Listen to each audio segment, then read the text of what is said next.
September 30th, 1955. Highway 41, California, a silver Porsche 550 Spyder screaming down the asphalt at 90 miles an hour. Behind the wheel, a 24-year-old kid who'd just become the biggest star in America. In his pocket, a pack of cigarettes. In his mind, the voice of his uncle from a phone call made just hours before. The last phone call James Dean would ever make. He told his uncle something chilling, something that sounded like a goodbye, something that, when you hear it, will make your blood run cold. Because James Dean knew. Somehow he knew. Here is the story. The morning of September 30th, 1955 was bright and beautiful in Los Angeles. The kind of California day that makes you believe anything is possible. The sun was climbing high, the air was warm, and James Dean was standing in a phone booth outside Competition Motors, a racing garage in Hollywood, where his new Porsche sat gleaming like a silver bullet. He'd just wrapped a giant with Elizabeth Taylor and Rock Hudson. The film hadn't been released yet, but everyone knew it was going to be massive. A Rebel Without a Cause was about to hit theaters. East of Eden had already made him a sensation. Was 24 years old, and he was on fire. The whole world was watching. The whole world wanted a piece of him. But if you looked closely, really closely, you'd see something else. A restlessness. A hunger that fame couldn't satisfy. Dean wasn't like the other actors. He didn't want the mansion or the swimming pool or the starlets on his arm. He wanted speed. He wanted to feel alive. And in 1955, that meant racing cars. His Porsche 550 Spyder was custom-built. He'd nicknamed it a little bastard and had the name painted on the back in cursive script. It was a beautiful machine. Light. Fast. Dangerous. Dean had been warned about it. His director, George Stevens, had begged him not to race. Warner Brothers had clauses in his contract forbidding it.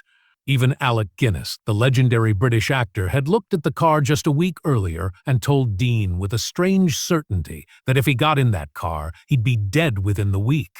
Dean had laughed it off. But that morning, standing in that phone booth with the receiver pressed to his ear, James Dean wasn't laughing. He was calling his uncle, Marcus Winslow Jr., back in Fairmount, Indiana, the man who'd raised him after his mother died, the man who knew him better than anyone, the man who could hear, even through the crackle of a long-distance line, when something was wrong. And something was wrong. Dean's voice was quiet, thoughtful. He told his uncle about the drive he was about to take. Salinas, a race, the open road. But then he said something else. Something his uncle would replay in his mind for the rest of his life. The garage smelled like oil and gasoline. Mechanics were shouting orders. Engines were roaring to life.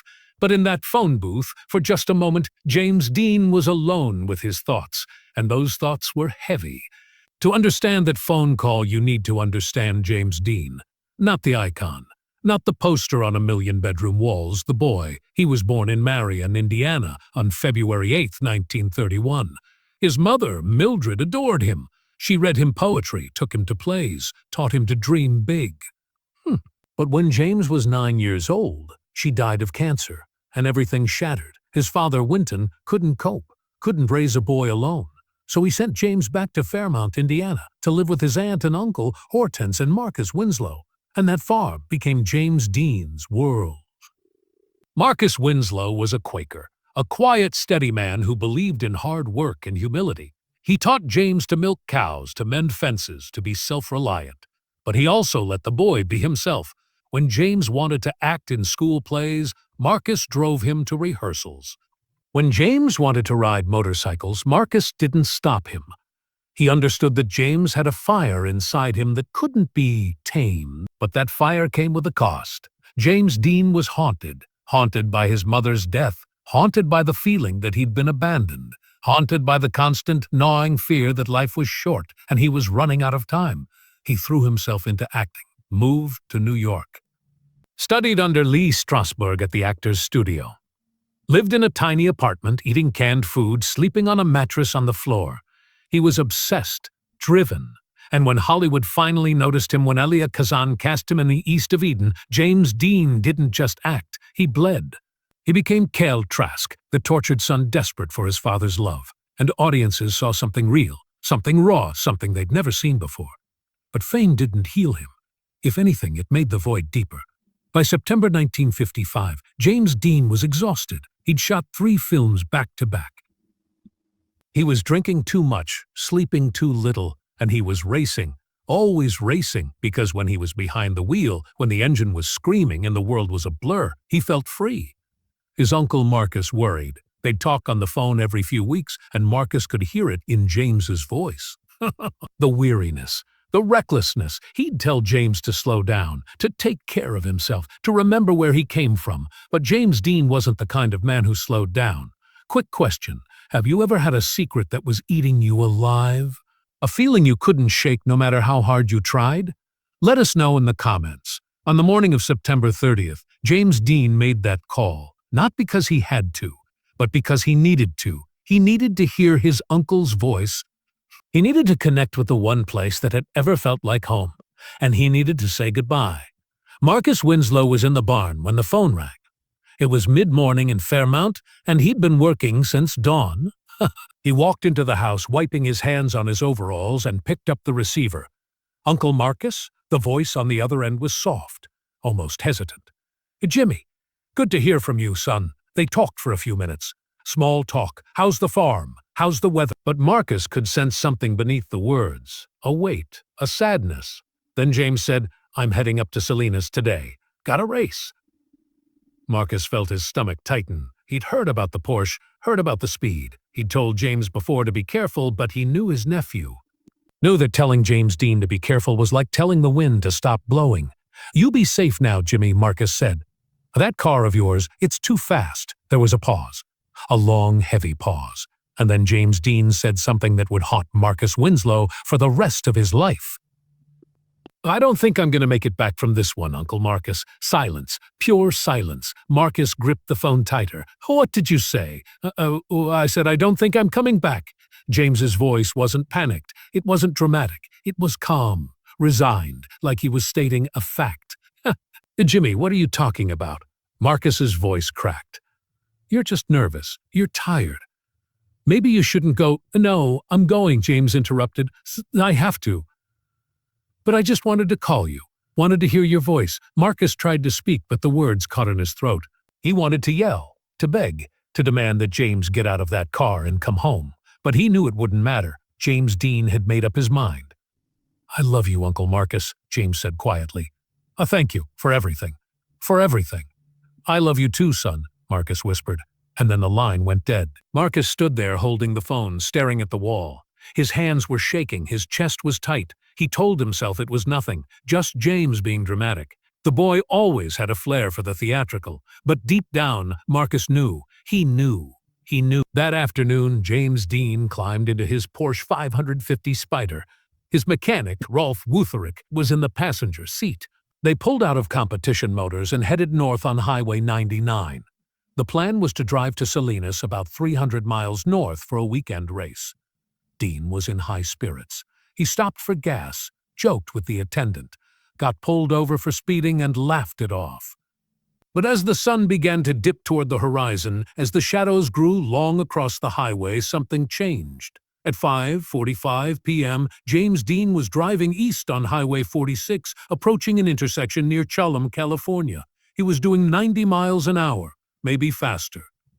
A black and white Ford Tudor, driven by a 23-year-old college student named Donald Turnipseed, was coming the opposite direction.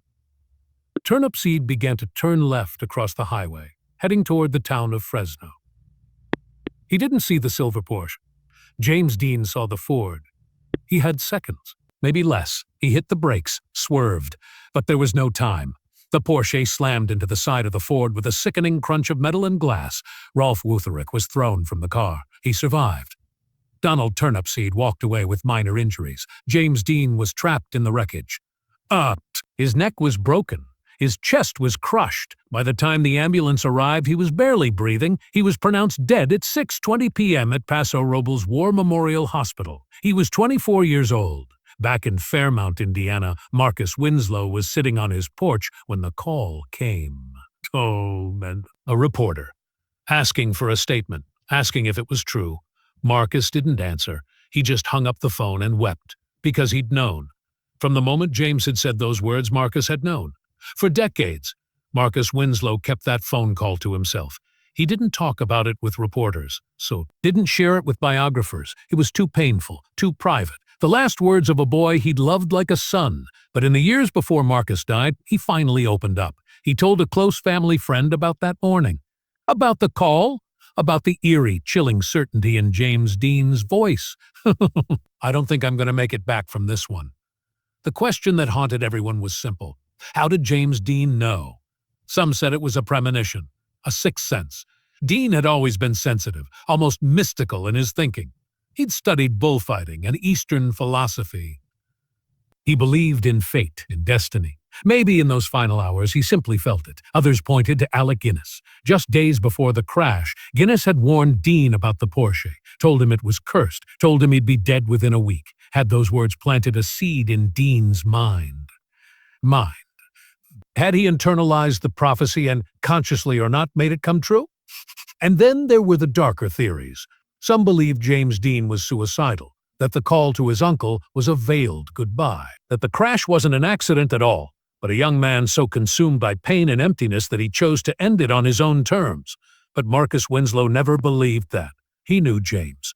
Knew that for all his recklessness, for all his demons, James Dean loved life. Loved the thrill of it. Loved the struggle. What Marcus believed was simpler and sadder. He believed that James Dean was just tired. Tired of running. Tired of trying to outrun his past. And in that moment on that phone call, James allowed himself to be honest, to admit that he was scared. That he didn't know if he'd make it, and he didn't. The Porsche 550 Spyder, little bastard, became infamous. After the crash, the wreckage was sold to a car customizer named George Barris. He salvaged parts and sold them to other racers. And then the curse began. A doctor bought the engine and installed it in his race car. He was killed in a crash. Another racer bought the drivetrain. He was killed too. The shell of the car was being transported on a flatbed truck when it fell off and crushed a worker. 2 tires from the Porsche were sold. Both blew out simultaneously during a race, nearly killing the driver. Eventually, the remains of a little bastard were being transported to a safety exhibit when the truck carrying it was involved in an accident. When the truck was searched, the Porsche wreckage had vanished. It's never been found. Some say it's still out there, waiting. But the real tragedy isn't the car. It's the man, a 24-year-old kid who had everything and nothing, who became a legend in just 3 films, who died before he ever got the chance to grow old. James Dean's last phone call to his uncle wasn't a confession. It wasn't a suicide note. It was a moment of vulnerability from a young man who spent his entire life running from pain. In that moment, James Dean was honest. He was scared. He was tired. And he needed to hear the voice of the man who'd raised him, the man who'd loved him unconditionally. Marcus Winslow carried the weight of that call for the rest of his life. He never stopped wondering if he could have done something, said something, convinced James to stay home. But the truth is, James Dean was always going to get in that car. He was always going to push the limit. Because that's who he was. A rebel, a dreamer, a kid who refused to live small. And maybe that's why we still remember him. Not because he was perfect, but because he was real. James Dean didn't live long enough to become jaded, didn't live long enough to fade into obscurity. He burned bright and fast, and then he was gone. But what he left behind is eternal. 3 films, 3 perfect, raw, unforgettable performances, and a legacy that reminds us that life is short, that we're all running out of time, that the only thing we can do is live with everything we have. So here's the question. If you knew today was your last day, what would you say? Who would you call? Let us know in the comments. And unfortunately, they don't make men like James Dean anymore.